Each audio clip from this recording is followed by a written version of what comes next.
Đang lừa. Đang à.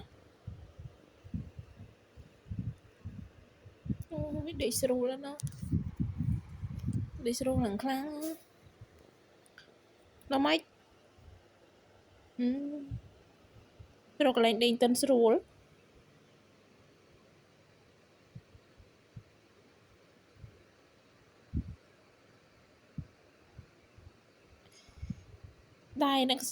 Đai năng là mấy hả?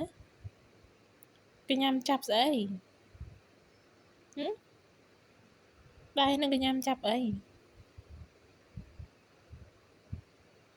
Mày bắt trường môi mà. Em bắt đai môi mà. Thế này bắt trường. Ôi.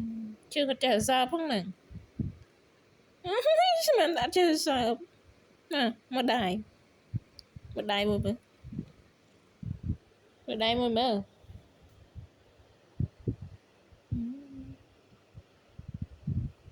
Một cái chó.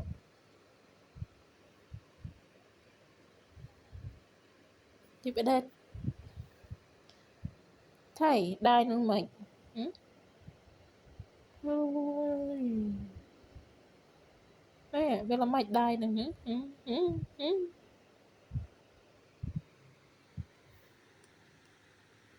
Ê.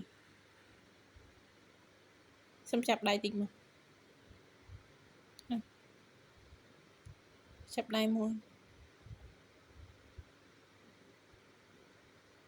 Rồi. Cái chắp thôi mà đa tao là mày chắp bách cái nhai kỹ. Hả?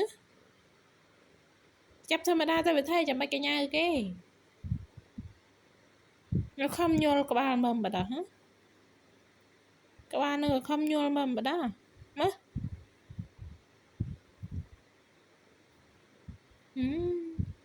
Mà đi các bạn bố tịch mà.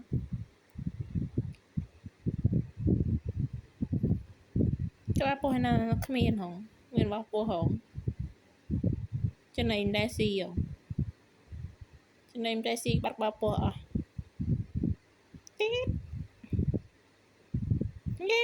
Mà các bạn bố hay là mình tật nạt cho thế.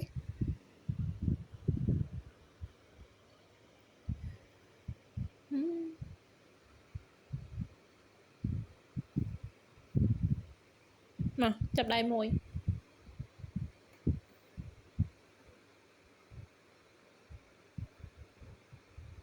Chập đai đi nơi bị lơ kê ta bị sưu bố ta phải thầy hả?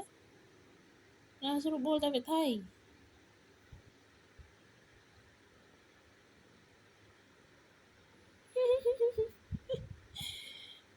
Mà đai có đang có bác khôi đây. Nè. Đai nâng chập ấy. Đai nâng chập ấy. Điệt đai chập ấy. Điệt đai chập ấy. Mới đai đi mà.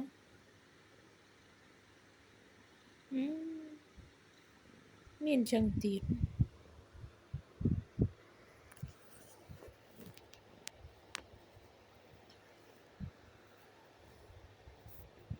Mơ một tịch nữa.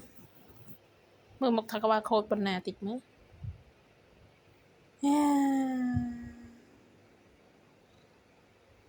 Mà lấy qua bố môn. Nó cái mà đi lơ cây chừng thế vậy. Chóc á. Chóc anh. Chóc anh. Bọn chóc thịa tao cao mất. Lại thịa sự chất tông lần mà lơ vinh. Tao lẹ tao cao mất.